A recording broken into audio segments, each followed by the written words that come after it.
a crazy new thing from He Volkswagen. introduced Chevy Citation, and it became America's Mitsubishi Mirage. This is the Kia K900. This is the story of the worst car names in U.S. history. One of the most important characteristics of a vehicle is its name. While features and performance are key to selling a car, marketing efforts tend to focus on a car's name.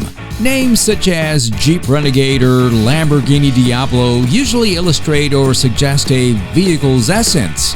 The following car names leave us wondering what went wrong. We're not saying they're all bad cars, although some aren't great, but they could have used better names. Here are just a few of the worst car names we've found in America.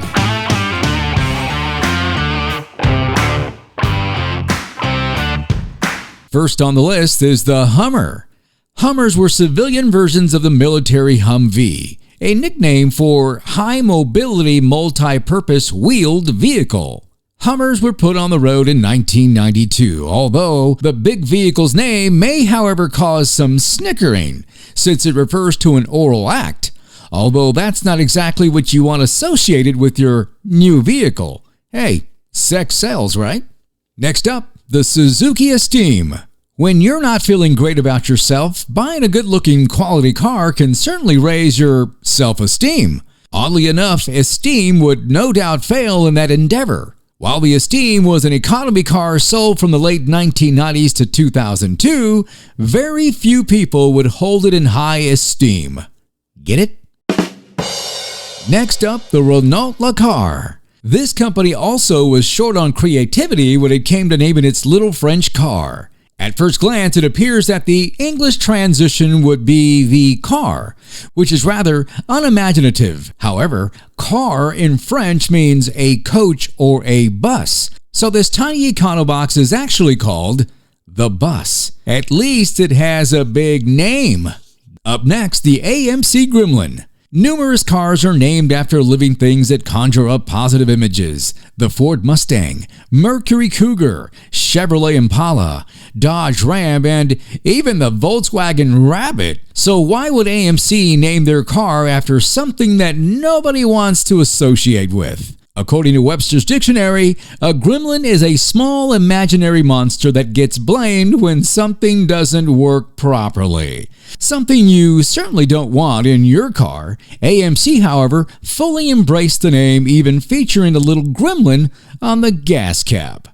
Next, we have the Daihatsu Charade. From 1988 to 1992, this small Japanese automaker sold only vehicles in the U.S. and branded the Charade as a premium subcompact car. Premium was a bit out of reach with basic equipment and a weak 3-cylinder engine. Perhaps the small car was just living up to its name.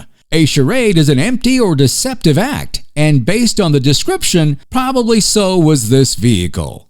Next, we have the Mitsubishi Mirage. Did you really see it, or were you just dreaming? There's also a naming fail with this small Mitsubishi, since a Mirage is a thing with no substance that appears to be real but really isn't. With only 74 horsepower, a lackluster design, tiny wheels, and a lackluster performance, it might be better to reach the horizon and discover the Mirage wasn't really there. Next is the Subaru Brat. No one likes a brat, typically an annoying child belonging to someone else. This is not someone you want to spend any time with. Then why name a car after an annoying, ill-mannered child? As it turns out, BRAT is an acronym for Bi-Drive Recreational All-Terrain Transporter. So while the little four-wheel drive Subaru with the rear-facing open-air seats was great fun in its day, the name is definitely annoying. Hey, by the way, check out our latest video. It's on the biggest American cars in U.S. history. Next up, the Ford Aspire. The Ford Aspire was a small two-door or four-door hatchback made by Kia that was sold in America for a few years in the mid-1990s. This very basic car had few amenities and took nearly 16 seconds to reach 60 miles per hour with its anemic four-cylinder engine. Perhaps the name was appropriate. Anyone driving the Aspire would shortly want to drive something else. Up next, the Chevrolet Citation. As Chevrolet's front-wheel drive car in the early 1980s, the Citation was not a huge success due to quality and reliability problems. Moreover, naming the car after the second thing that you don't want to happen while driving wasn't the best idea either. Perhaps Chevrolet marketing gurus glossed over the type of citation given by a traffic cop.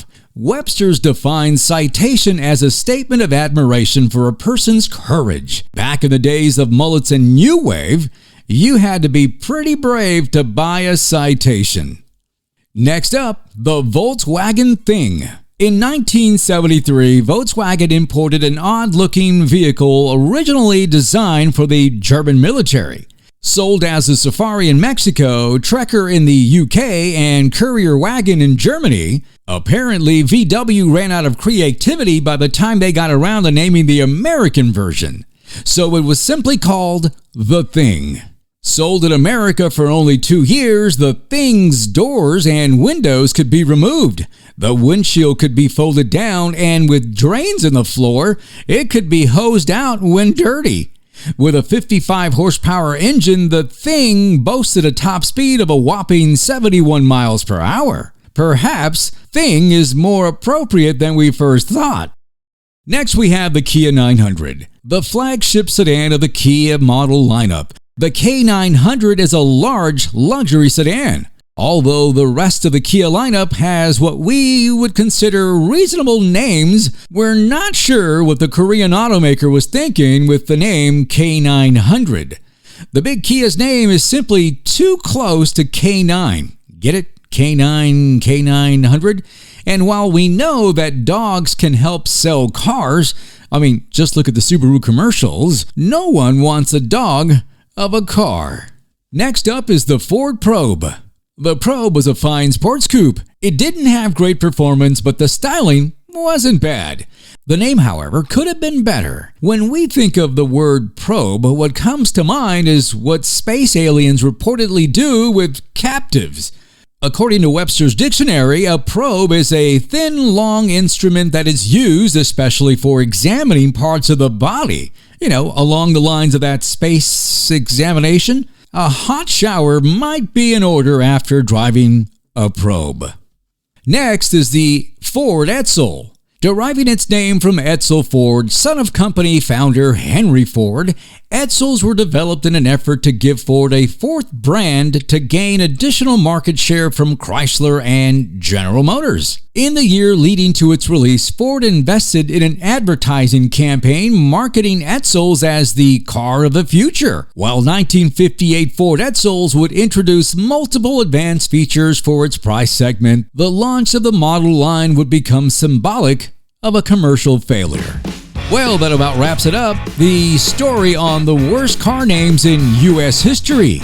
If you like this video, leave us a thumbs up, subscribe, and hit that bell. Thanks for watching.